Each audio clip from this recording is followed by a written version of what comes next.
एक गांव में प्रेमजी तिवारी नाम का एक बहुत ही बढ़िया बावर्ची रहा करता था। वो जिस गांव में रहता था उसी गांव के एक ढाबे में वो खाना पकाता और जिंदगी गुजारता। प्रेमजी तिवारी के माँ बाप तो नहीं थे, पर एक बहन और एक भाई था। बहन की शादी करवाने के लिए और भाई को अच्छे से पढ़ाने के लिए वो बेचारा दिन रात कष्ट किया करता था। प्रेम जी के बनाए हुए सारे पकवान कई सालों से बच्चे बूढ़े गांव के बाकी सारे लोग बड़ा मजा लेके खाया करते थे। इसकी वजह से वो जिस ढाबे में काम करता था उस ढाबे का नाम अच्छा हुआ और कमाई भी बढ़ गई। एक दिन प्रेम जी के एक दोस्त ने प्रेम जी की बहन की शादी के लिए एक अच्छे से लड़के के बारे में बताया। ये सुनकर प्रेम जी ने सोचा ये शादी तो किसी भी तरह करवानी पड़ेगी, चाहे उधार लेना पड़े, पर बहन की शादी होनी चाहिए। इसलिए वो गांव के जमींदार के पास गया और सूद पर रुपए लेके उसने शादी करवा दी। अपनी बहन की शादी में प्रेम जी ने खुद अपने हाथों से बढ़िया खाना बनाया था। सारे अतिथिगण खाना खा के मुग्ध हो गए। अरे वाह प्रेम जी, तुम्हारे हाथों में तो जादू है भैया। खाना तो तुमने बढ़िया पकाया है भाई। उसी शादी में लड़कों की तरफ से रामलाल नाम का एक आदमी आया था। खाना खा के उसे बहुत पसंद आया तो उसने कहा, प्रेम जी भाई, लंदन में मेरा एक रेस्टोरेंट है, क्या तुम लंदन आके मेरे रेस्टोरेंट में कुक के काम करोगे? ये सुनकर प्रेम जी भाई को याद आया कि उसके भाई को पढ़ाना है, उसका कुछ उधारी भी है। इन सबको छोड़ के लंदन जाना उसके लिए नामुमकिन था, तो उसने इस मौके को जाने दिया। दिन गुजरने लगे, उधार का भार बढ़ने लगा और पूरी तनख्वाह तो ब्याज भरने में निकल जाती थी। भाई को पढ़ाने के पैसे कम पड़ने लगे, घर चलाने में भी दिक्कत होने लगा। तो प्रेम जी भाई इन बातों को लेके मन कचोट के रह जाते थे। इस तरह महीने बीतने लगे, पर प्रेम जी भाई का आमदनी नहीं बढ़ रहा था। फिर एक दिन प्रेम जी भाई उदास बैठ के उपाय के बारे में सोच रहे थे। उसे लंदन से आए हुए रामलाल के बातें याद आए। अरे उसने तो मुझे रेस्टोरेंट में काम करने का मौका दिया था, ये बात मैं कैसे भूल गया। ये सोचकर वो रामलाल से मिलने चला। अरे प्रेम जी, आप इस तरफ। आपने तो उस दिन कहा था ना कि लंदन में आपके रेस्टोरेंट में कुक की नौकरी मुझे देने को तैयार है। अभी भी क्या वो नौकरी मुझे देंगे?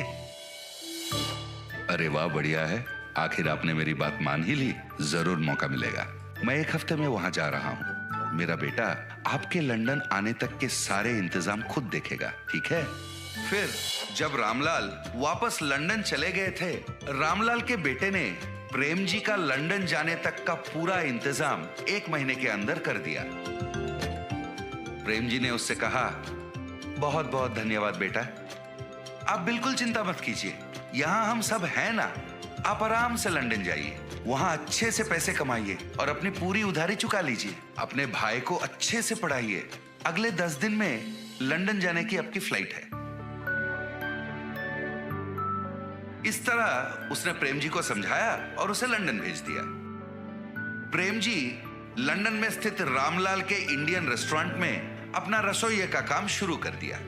उसके खाना पकाने के तरीके, सब्जियों को काटने के तरीके, खाने को प्लेटिंग के वक्त गार्निश करने के तरीके, और सबसे बढ़िया बात यह थी, जब उसका खाना पकता था पूरा रेस्टोरेंट खुशबूदार हो जाता।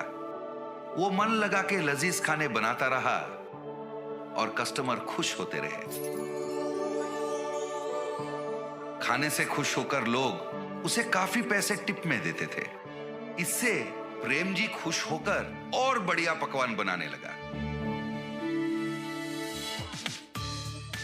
इधर महीने का तनख्वाह मिलता था और टिप की ऊपरी पैसे होने के कारण उसका आमदनी बढ़ गया।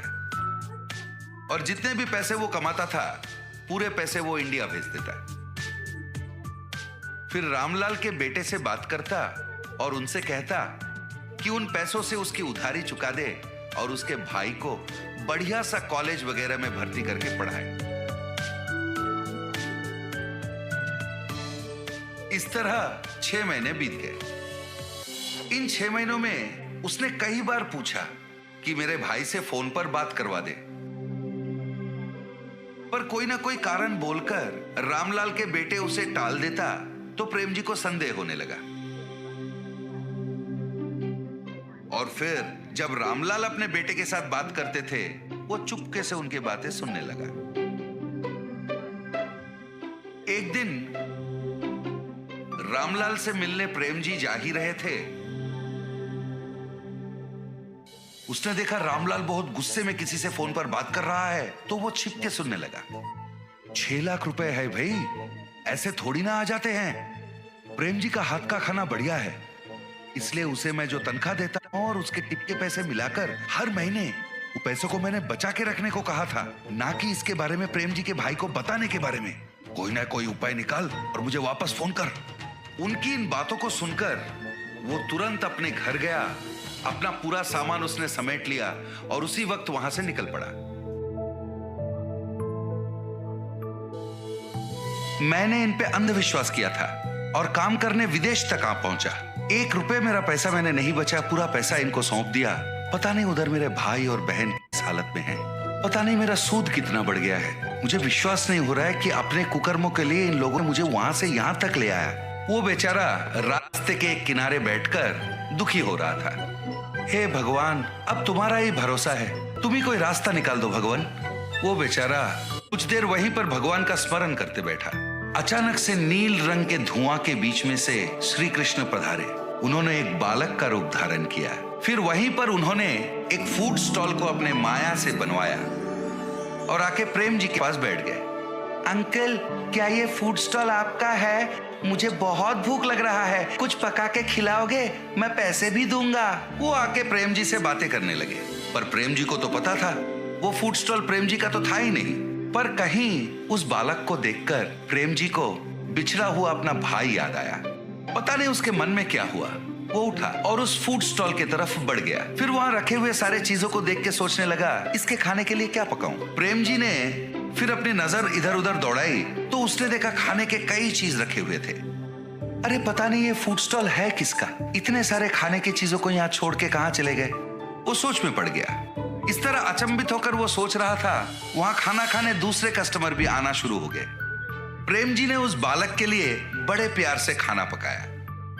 फिर वो बालक को ढूंढने लगा और वो बालक उसे दिखा नहीं। और इधर वहां बैठे जो बाकी कस्टमर थे वो सारे फूड फूड फूड कहकर प्रेम जी को पुकारने लगे, तो प्रेम जी उनके लिए खाना बनाने में मगन हो गए। इस तरह बिना कुछ सोचे समझे ही प्रेम जी के जीवन में एक नया मोड़ आ गया था। इसके अलावा वो फूड स्टॉल मेरा है कहने वाला कोई आगे ही नहीं आया। तो प्रेम जी ने सोचा शायद ये भगवान की मर्जी है और उन्होंने ही उसे यहाँ भेजा है। वो अपना काम में व्यस्त हो गया। रामलाल को प्रेम जी के फूड स्टॉल के बारे में पता चला तो उसे रोकने वो खुद आ पहुंचे, पर उसे पता नहीं था ये स्वयं भगवान की देन है। वो उसे कहां रोक पाता। इतना ही नहीं, उसका खुद का धंधा ठप होने वाला था और उसका दिवालिया निकलने वाला था। फिर प्रेम जी ने अपने कमाए हुए पैसों को जमा किया और एक विदेशी के सहायता से उसने अपने भाई को लंदन बुला लिया। वो अपने भाई को लंदन में पढ़ाने लगा, अपनी उधारी भी चुका दी और फिर अपनी जिंदगी को वो आराम से खाना पकाते हुए जीने लगा।